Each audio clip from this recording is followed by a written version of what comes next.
Mary wrapped Jesus in cloths, placed him in a manger because no vacancy flashed at the inn. The shepherds visited the baby God and were astonished. This is incomprehensible mystery. The vast earthmaker, cosmic in his grace, has locked himself within a little space. Behold, he whimpers weakly in a world he made in strength. He who owns all lands is now reduced to poverty. He cannot walk, he who strode the galaxies. His tiny hands, once light years wide, are chubby fingers now. And while the shepherds returned to their fields, Mary quietly treasured up all these things and pondered them in her heart. Does the name Frank Culbertson ring a bell? Frank Culbertson. I mean, probably not. If I were to say John F. Kennedy or Winston Churchill, we would all gather images and quotes in our heads. Well, Frank Culbertson is a retired astronaut. And he was the only American off the planet on 9/11. He boarded the Space Shuttle Discovery for a 125-day project on August 12, 2001. He called flight surgeon Steve Hart on the ground on September 11th just to check in and see how things were going. Well, Frank, we're not having a very good day down here on Earth. Do you ever feel like God calls from a spaceship to check in? Hey, how's it going in Ephrata or wherever you're from? Well, God, we're not having a very good day down in the Grant County seat.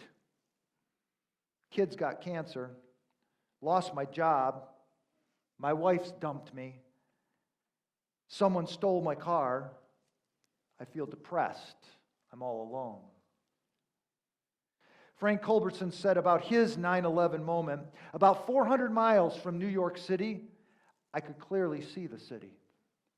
It was a perfect weather day all over the United States, and the only activity I could see was this black column of smoke coming out of New York City, out over Long Island, out over the Atlantic. I saw the second tower come down. Every 90 minutes, the shuttle passed over the United States, and Culbertson said, every orbit I kept trying to see what was happening. He was trying to videotape what was happening. We often think God is trying to see what is happening from a position, a location that is removed, like a spaceship above the earth. He's out there, we are down here, and we tend to think like that. A picture from space is not helpful when buildings are collapsing on those we love or collapsing on ourselves. We don't need a picture when life falls apart. We need a person. God seems so often to be silently orbiting. One poet puts it this way, that our prayers just break against what seems like walls of silent stone.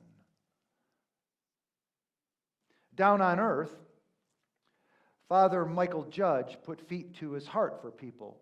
When Friar Brian Carroll saw the plane hit the trade tower, he ran into Michael Judge's room and he told him he was needed. The tower was on fire. So Michael Judge jumped up and he put on his fire department New York uniform. He was a long-time chaplain for the fire department. He got in his car and he went right directly to what we call ground zero.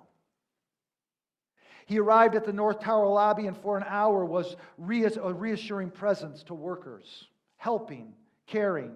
He administered the last rites to firefighter Danny Shore, who was killed as he was struck by a falling body from a burning building.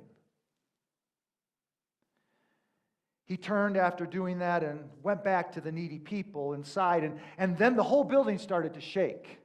And it went totally dark, and there was this vacuum suction sound. Wesley Long, the assistant special FBI agent in charge, took a couple of steps in the dark, and he tripped. He thought it was debris until he could make out the outline of a fireman's bunker jacket, squinting. Turned on his flashlight, and there he was. It was Father Michael Judge. 4 firemen carried him out of the building in an orange chair, which has come to be famous, out to the street corner.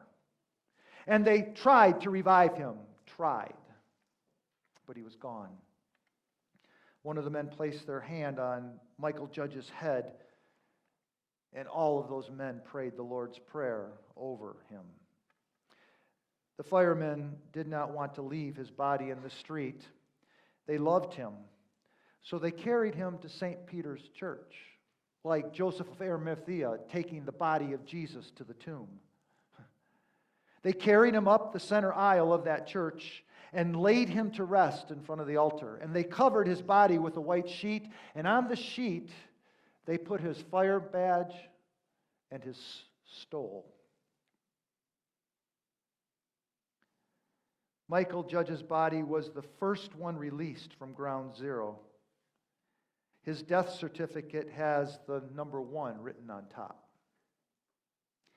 He was considered the first official Ground Zero casualty of those responders in the attack. Michael Judge's heroics are really a real movie that witnesses to the incomprehensible mystery of God's vulnerability in Jesus Christ, entering ground zero of human suffering. I mean, tonight, as candles flicker, pushing back the darkness, we push back the darkness. We worship the baby God who comes not in power, but in exposed vulnerability. God does not orbit our lives taking snapshots from outer space. He runs into our chaos, exposing himself to all the mess and the sorrow of our lives. That's our God. And Christmas tells us that the silence has been broken, and the darkness is being pushed back, and that the Creator God of earth has vulnerably entered our plight. We proclaim this tonight. It is not about a cute baby and presents under a tree. It's about the baby God. And if God comes as a baby, we would do well to meditate on what that vulnerability tells us. The Italian Renaissance artist Giorgione painted the picture on the screen. He did it in about 1510. Some consider Giorgione one of the most mysterious artists because we don't know much about him. He died 32, 33. He died of the plague. He was known for the pastoral landscape. Venetians love this. We see in this picture the contrast between the beautiful landscape on the left and the dark, mysterious cave on the right, where livestock are just seen hidden. The painting is divided into two by the beauty of blue skies and the stream and a landscaped village running out into a valley and mountains rising above the city in the background. And this is compared to the rock cave on the right. The rock cave that welcomed the baby God. Three people are painted in the pastoral landscape. One is in the house, center left, and two directly across. Their attention is toward each other. They miss the angel above in the top left corner that proclaimed the message. They're oblivious to the incomprehensible mystery in the cave. Those at the cave are fixated on the vulnerability of the baby God. Jesus lays exposed. I mean, he's just exposed in this picture. There's no swaddling clothes. He has straw for but he only has the dirt for a manger. It is as if Giorgione is quoting Alexander Solzhenitsyn from the future. Through art, we glimpse the inaccessible, and our souls cry out for more. He preaches in this painting, our vulnerable God has come by painting baby Jesus buck naked. St. Bridget of Sweden in the 14th century, she had a mystical vision. In this vision, Mary delivered Jesus while she was kneeling and praying. Jesus was delivered. And St. Bridget saw in her vision Jesus exposed, completely naked, and vulnerable to the world, lying on Mary's cloak that glowed in white, just like in this painting.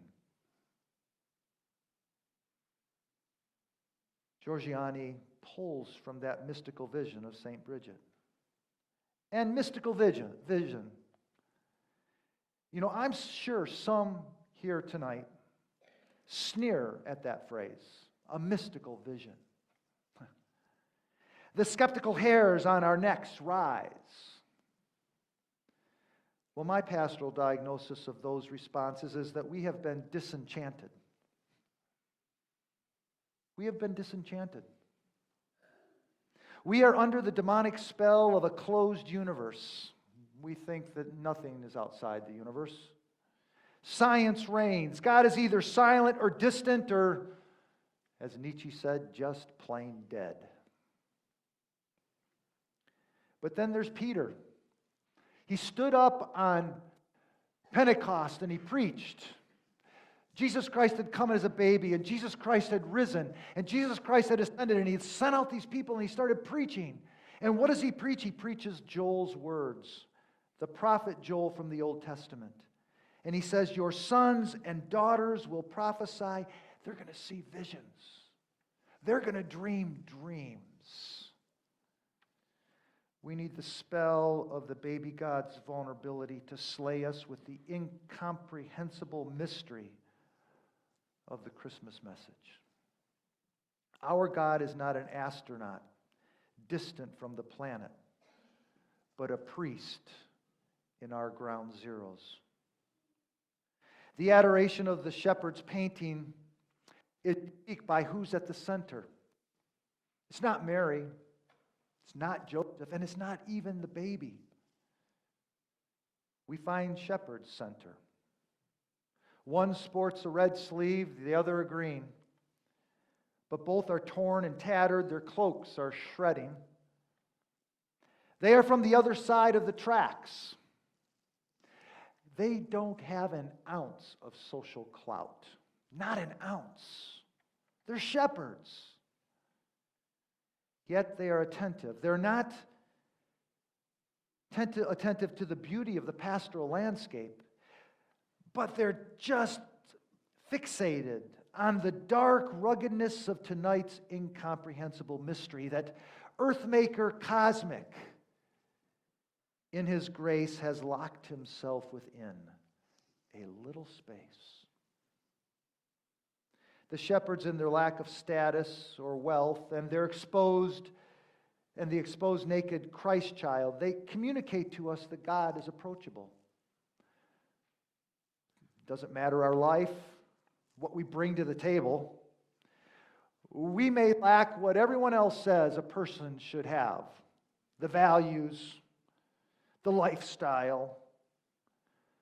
Tonight we may have come to church and our clothes may not be tattered or torn, but I'm telling you this, you're a human being and so am I.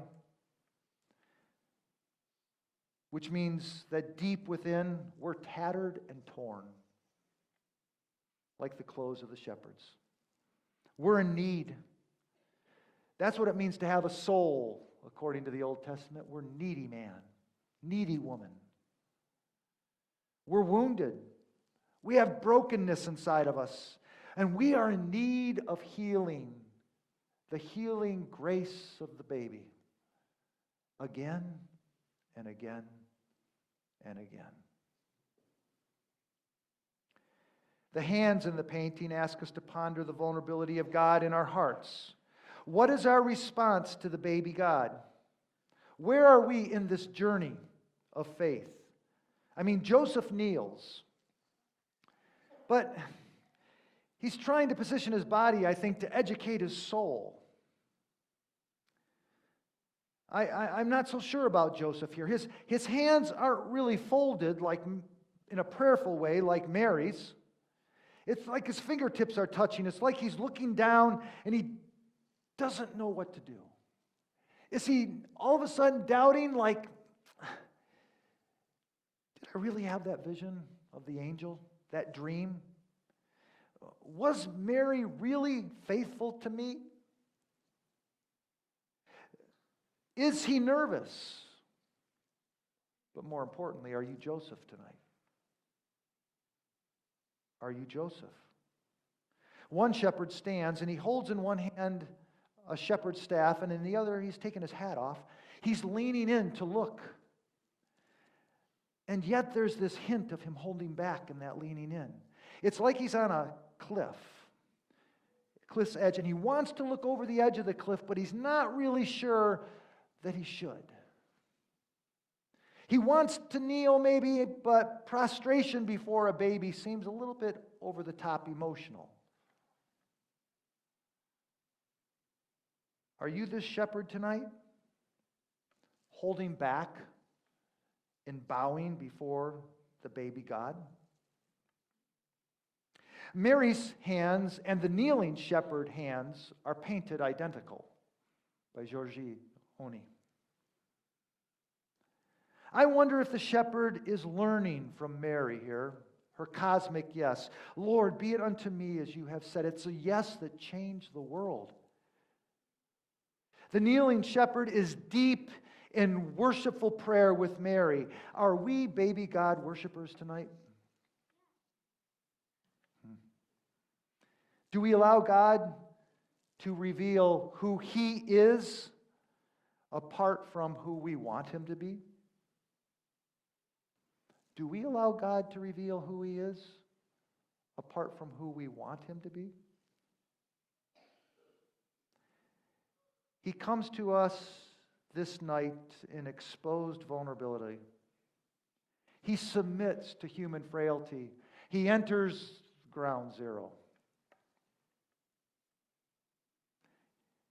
He is God with us. He is God with us this night. He is God with us, the people that He loves. Earthmaker cosmic in His grace has locked Himself within a tiny space. Let's pray.